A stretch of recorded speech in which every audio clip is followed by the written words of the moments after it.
This call is being model. recorded. But I don't think it's going to be a huge amount of heavy lifting. Well, is there anyone else that has not yet introduced themselves?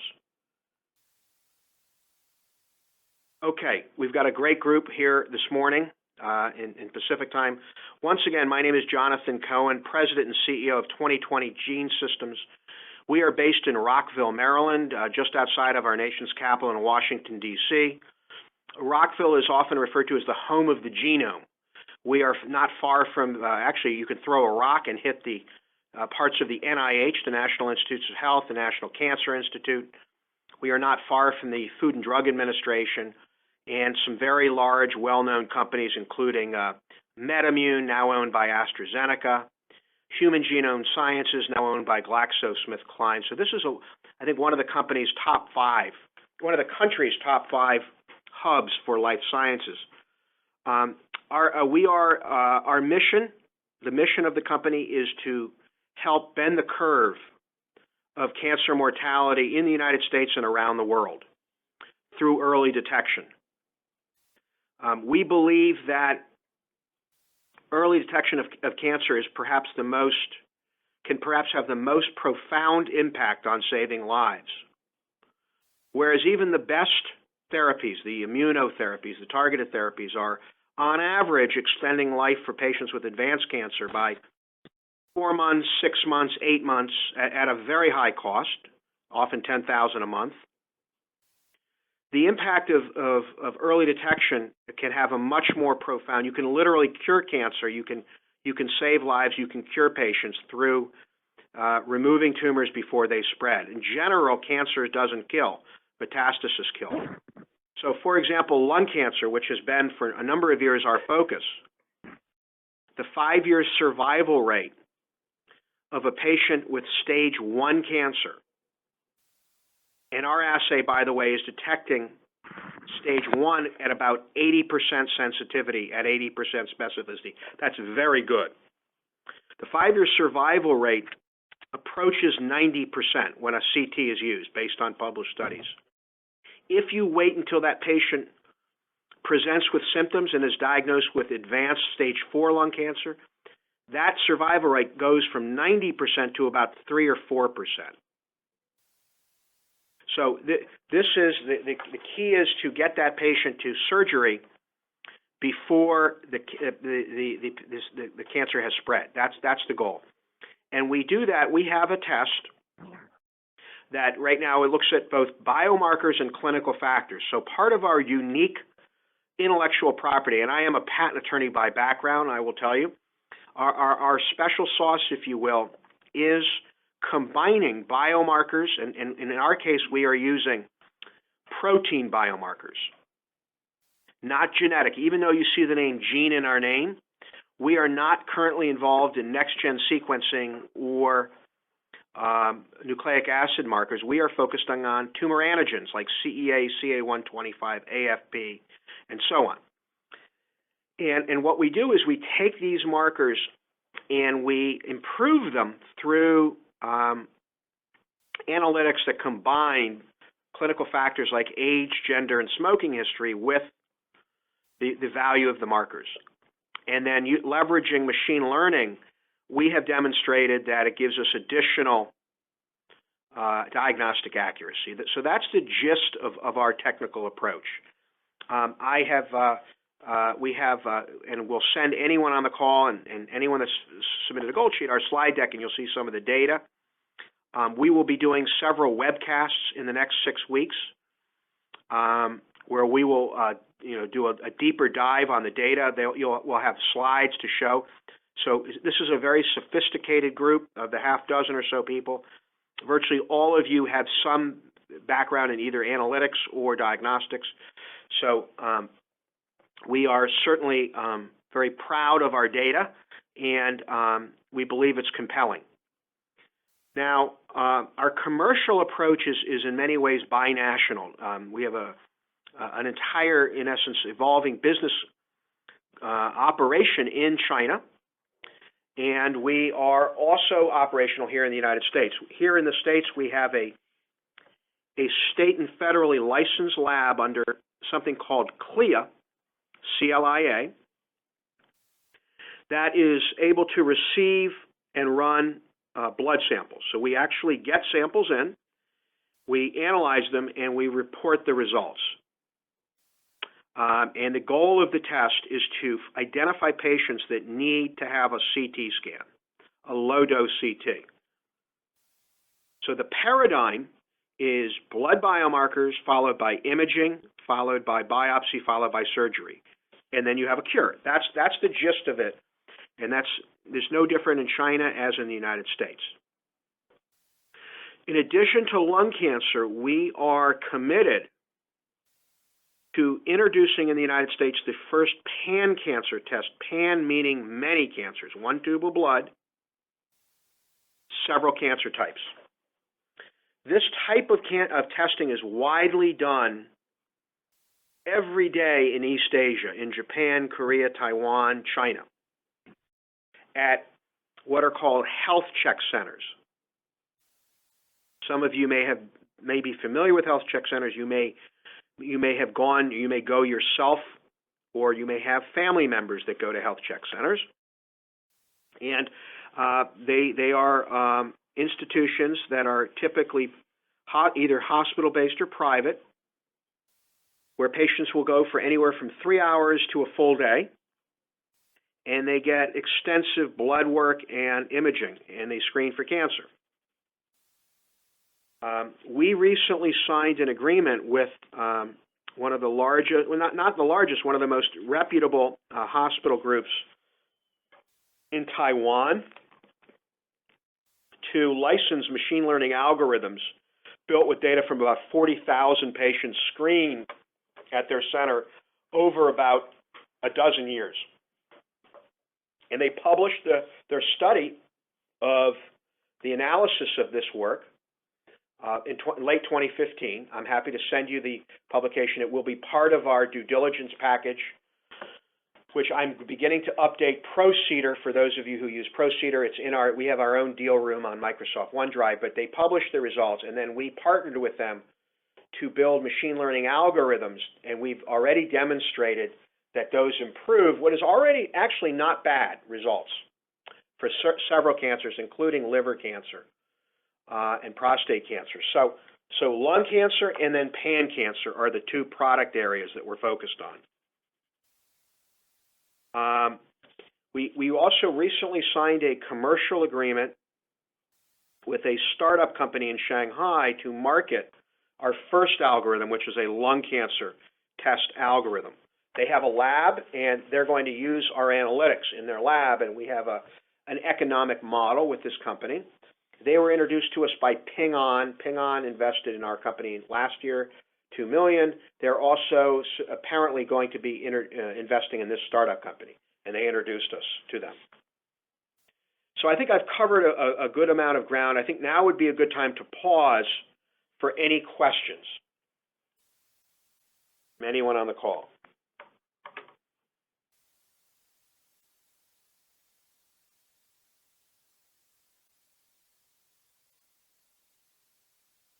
Anyone have any questions, comments? Hey, Jonathan, this is Allison speaking. Can you talk a little bit more about the algorithms that you use? Because it sounds like the secret sauce is you basically, you take the biomarkers from the health checkup centers, let's say in China, and then you have your algorithm built in to maybe sort through a variety of attributes. Can you talk a little bit deeper into the algorithm that you use to run these tests or using these patient information? Absolutely. So there's a few different approaches that we have used. The most advanced is an approach called deep learning neural networks, where you have, and we've done a little bit of work with those. So far, we've only done them on data sets of about 1,000. That is, and again, I'm not an expert in machine learning, but the experts that work with us and work for us tell me that that is underpowered numerically for deep learning. So we've done some pilots with deep learning, but when we go beyond 1,000, that's when you really leverage deep learning. We have used artificial neural networks, which is a more established and older approach, and an approach called random forest, which is also more established. With our American test, we currently are using random forest. The lung cancer test in China, I think, is using a form of logistic regression. So we're not really using deep learning yet, but that's coming. That is coming. But we do have data with deep learning that we can show. So we've shown it's more proof of concept with deep learning, that deep learning will get better and better with time. So when you think about it, when you look at our data, when you look at, and Tom will know all about with his work at Quest and Solera, sensitivity and specificity and AUC, area under the curve, those are the standard metrics that one judges with tests, right? What's really exciting about this field of machine learning versus static algorithms like linear regression and traditional biostatistics is that it is dynamic and we're not stuck at the numbers. We have every reason to believe that the accuracies will get better and better as the software learns from real world evidence. So that's part of our approach. And in terms of barriers to entry, to be honest, the software development, the analytics, is not the major barrier to entry, nor is it patents, although we are aggressively pursuing patent protection, both in the United States and in East Asia. It's really the data to build the algorithms. And having been at this now for 3 years, when I say 3 years, I mean the part of the business where we're doing data acquisition and that kind of thing. It takes an awfully long time to do this and to do it right. The deal that we signed last week, actually while I was in the Bay Area, with the Changgung Memorial Hospital of Taiwan, we've been working intensely since September, and I met them. I first engaged them right when they published their paper, which was late 2015, and here we are now in May of 2017. The data that we got from the Tianjin Cancer Center was a full year, start to finish. So you can't, this is not the kind of business that somebody can replicate over a 3-day weekend in their college dorm. It takes a lot of relationship building and business development, and also a keen understanding of diagnostics and quality control to make sure that the data that you get to build the algorithms is of high quality. Because if it's not, it's the old saying, garbage in, garbage out. You must make sure that you are getting data from a reputable institution where they use standardized platforms. And right now we're only building algorithms based on data generated with either Roche or Abbott immunoassay systems. That allows us to not only ensure the quality of the data, but to ultimately export it to hospitals and labs throughout the world that use those two systems, whether it's a big one like Quest or a medium-sized doctor's office of maybe 15 or 20 practitioners where they have a lab back in the back. Many of the doctor's offices will have their own labs. And that's true for the big labs in China like Dion Diagnostics, or a medium-sized hospital lab in any city you can think of. So what we are building here is something that's rather unusual for the world of diagnostics. We are building a scalable business. We can scale very, very fast and very wide. We are going big. This company is going to be very impactful. And it's going to happen fast by virtue of the model, the business model that we've adopted. We want to reach literally millions of people over the next 2 to 3 years, not thousands.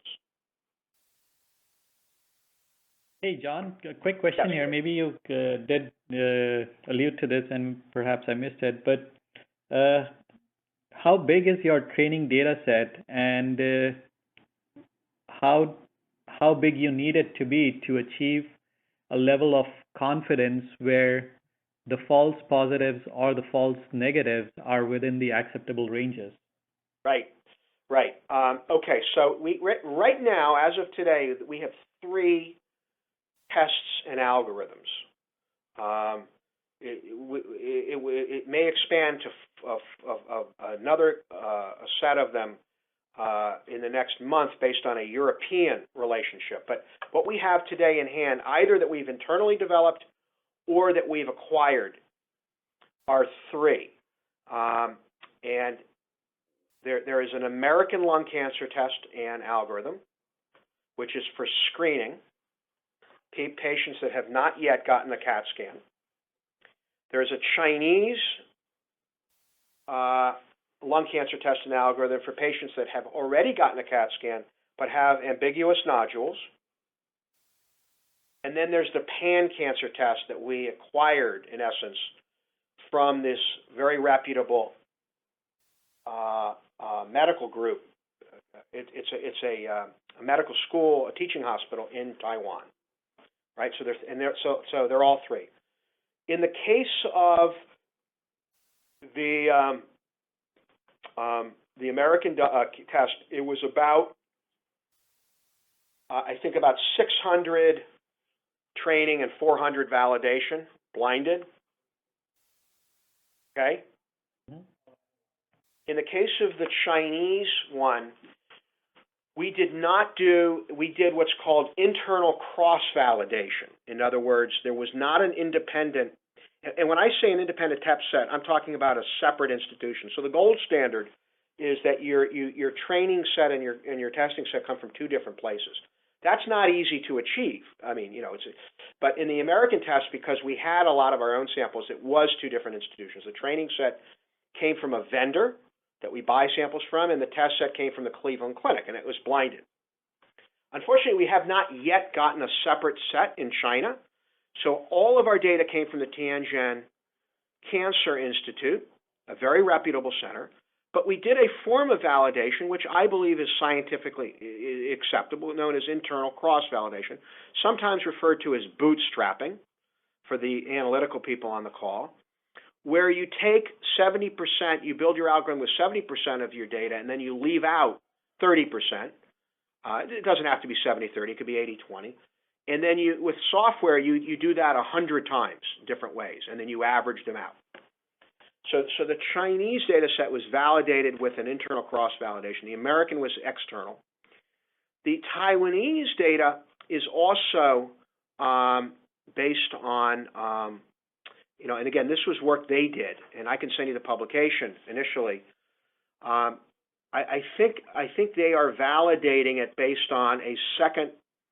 They have 3 hospitals in Taiwan, and they're using their the one that's the main one is outside of Taipei as the training set, and then I think they're using one of the other satellite campuses as the validation. So I don't know exactly how that was done, but we can certainly get into that. But does that answer your question? Yeah, kind of. And maybe there'll be more. I don't want to kind of hijack this and take it into a different direction, but we can talk more about that. Yep. That's definitely a crucial part of the AI component to work properly. You mean the number? What do you mean? The number of validation? First is obviously the quality of where it is coming from, and then how your model is ingesting all of that information, and how many actual number of cases do you need to see from number of patients to be able to get over the hump of acceptable prediction levels. Yeah. Well, look, again, this is always, it's a good question, and I can tell you that, I know that 1,000 is big in the world of, in the United States at least, in the world of samples. That's a fairly large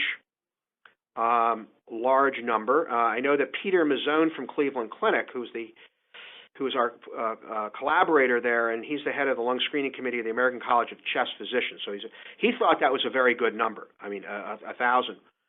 I know I was at an event this week in Washington, an investor event, and there's a company called OncoSite that's public. I think their market cap's about $170 million. They trade on their main product is a lung cancer test. It's a competitor in a sense, a blood test for lung cancer. Although they're post-CT, and the data they presented, I think they had 50 cancers and 60 controls, something like that. It was like totally like maybe 100. So, I mean, again, you see a lot of these companies and academic groups with far less data. So, it's not easy to get, and I think numbers always have to be judged relative to the alternatives. The good news is, by virtue of the approach that we've taken, which is unusual, I'm fairly confident that we're the only American company, probably the only company in the world that has taken this business model. We are going to quickly be able to get a lot of data fast and inexpensively because we are using real-world evidence, which is something the FDA does accept. They published a guidance on it last summer called real-world evidence for medical devices.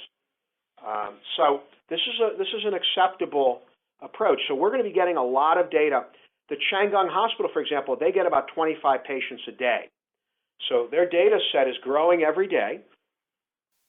And they're just one, not even by any, that is a small number compared to other health check centers in Taiwan, not even looking at Japan and Korea. So we are going to be able to get data from hundreds of patients a day once we continue to forge these relationships. So we're going to continually to power and refine these algorithms based on real-world evidence. Any other questions? Hey, Jonathan. This is Allison again. So I know that from China's perspective, I have two questions. One is that is your primary market focusing in the Chinese market? Second is just based on what I know from the Chinese market, especially with respect to lung cancer, majority of the lung cancer, 60 or even over 70%, are found in stage 3 or 4. Whereas I think your technology more focusing on detecting early stage cancer. So that brings me the question in terms of how do you ensure that you have a balanced data set that actually tests it out the majority of the patients to substantiate the earlier comment you made that it's 80% success rate when it comes to detection, if I understand it correctly. Right. So in the case of, right, and it's not easy to find, early stage cancer. So you again, if you're using real world evidence, you have to take your data as you find it. And in the case of the Cleveland Clinic, I don't remember exactly the number of stage 1s, but there were some. There's a good enough number in them, and we can send you that. We've written it up as a manuscript, so it's really almost publication quality. It's getting close to that. Similar to the Chinese data set is also close to publication quality. And you base it on the data you have, and it turned out pretty good. We didn't see a lot of loss for stage 1, which was very encouraging. There's a perception out there that tumor antigens are not that good for early stage screening, that they're only good for monitoring. And that is true for as single biomarkers, that is true. But when you combine them in a panel and then you also integrate clinical factors, we have found, at least our data, that they are reasonably good for early stage. And the Shandong data, which was published, also confirms that, even without an algorithm. Now, with the algorithms, it gets better and better. So, again, you would like it to be better than 80%, but that's quite good. Even 60%, if you can. Because you have to remember, if you catch an early stage cancer, you have almost cured that patient for certain cancers. For lung cancer, certainly, because it's a lethal cancer.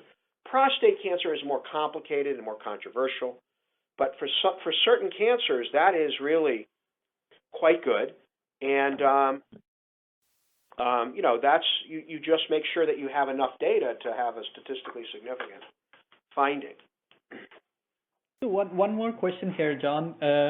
So all of this data, I mean, in the healthcare space, it very quickly becomes a problem of structured and unstructured data, because a lot of the data that you're getting is it's not in a format that's standardized or easily accessible as well. So how do you first of all, clean up all the data and bring it into your systems? And secondly, there's just so much more unstructured data in those reports. How do you account for that? Right. So currently we are only using structured data. We are not using unstructured data. So what is the data that we're currently using? I think the best way to explain it is our current lung cancer test. The lung cancer test looks at 4 biomarkers: CEA, CA125, CIFRA, and then those are proteins, and then 1 autoantibody, anti-NY-ESO. This is the American lung cancer test. And 4 clinical factors: age, gender, smoking history, and whether or not the patient had COPD. Okay? Those are all kind of yes, no, or quantitative. We are not currently using images, for example, or we are not currently using texts. People write stuff down, or reading of literature and that kind of things. Things that are they're considered unstructured data. So now, in the future, we hope to integrate unstructured data, but that's not what we're doing this year. I mean, we're not doing that. So there's plenty to do with structured data, and we haven't exhausted that. Does that answer your question? Yes, that's good. Good.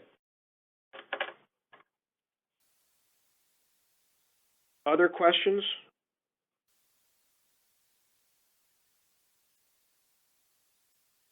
I'd like to talk a little bit about the investment opportunity. The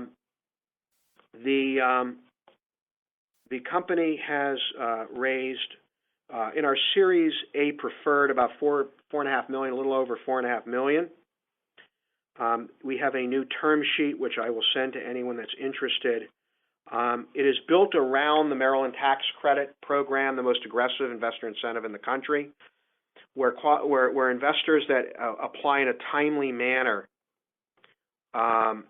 receive half their money back within 1 year, essentially. And we've had over 100, or certainly 70 or 80 investors from around the country, some overseas, that have already received this. It's a check in the mail.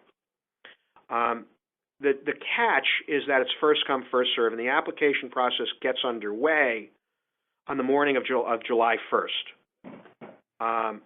Although this year, because July 1st falls on a Saturday, it's July 3rd. That's the beginning of Maryland's fiscal year.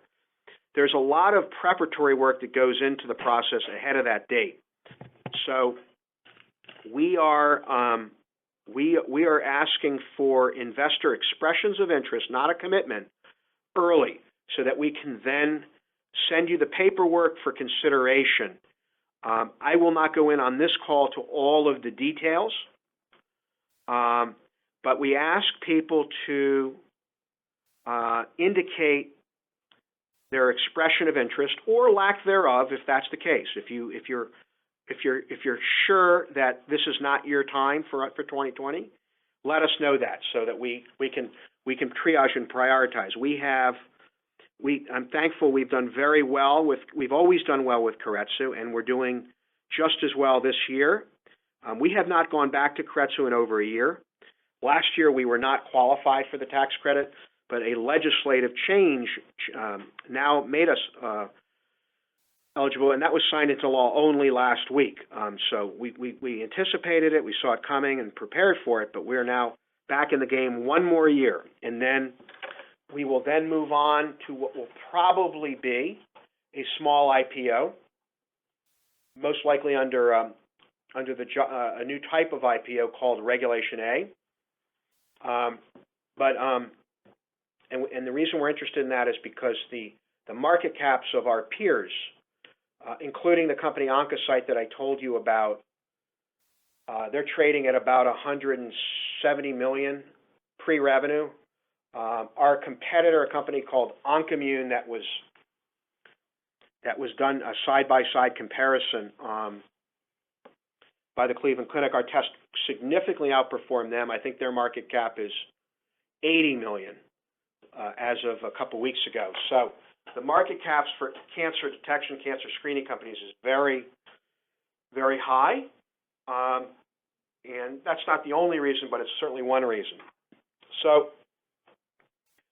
we also have institutional interest from large players. Ping An, of course, is a shareholder. I had a WeChat request came in yesterday from one of the big three largest Chinese cloud companies, IT companies, very well known. I had met with them when I was in China last month. They wanted to introduce us to their AI people and their venture arm. We'll see where that goes. So we're getting interest from big VCs in China. We're getting interest from big corporates in China, and some VCs in the States, not as many as in China, but we do have some that are interested, and certainly family offices.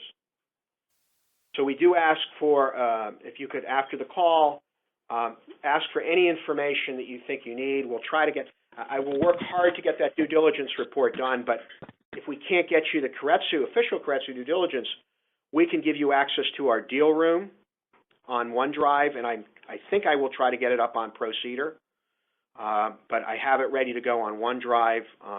We prefer an NDA. We will make exceptions here and there, but if you want a full glimpse of the due diligence, we ask for a non-disclosure agreement, and we would ask you to make this a priority over the next week or two to decide if this is for you. Any questions about the investing opportunity or the tax credit?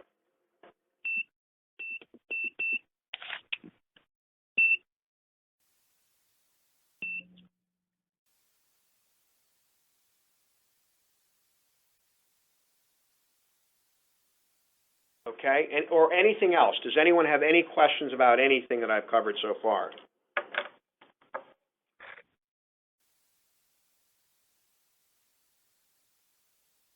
Lauren, is there anything that I did not cover that you would like me to address? No, I think you covered everything. Great. Great. By any chance, are any of you attending the U.S.-China Innovation Forum in Houston, Texas next week? Because we will be presenting, I'm actually chairing a panel there. There's supposedly, I'm told, about 100 Chinese investors attending that event. And that's not just healthcare, it's also IT. We're going to be presenting there as well. So, all right, we will be all of you, if you sign the gold sheet, you will be uploaded into Constant Contact. You should be receiving some invitations for some webcasts over the next few weeks, press releases, and updates. So you should be getting that.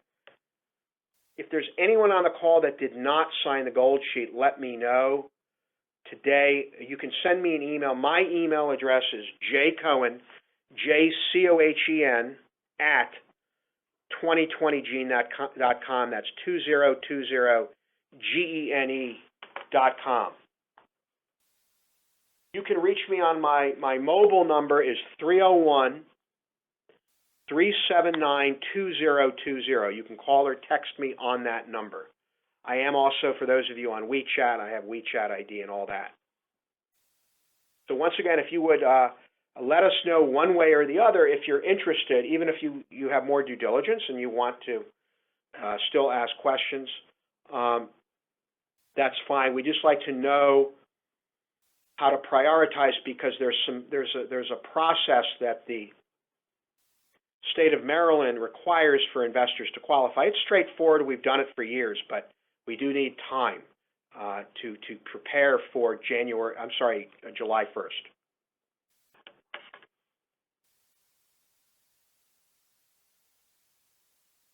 With that, I'm going to conclude the call. Once again, if there's anyone that has any questions or anyone who wants to contact me offline, I'm happy to be available. We have a full management team.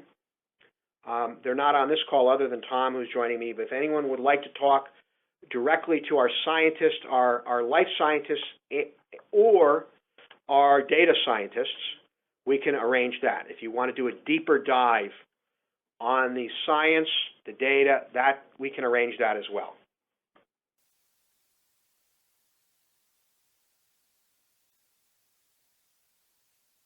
Great. Well, thank you, everybody. I appreciate your time this morning.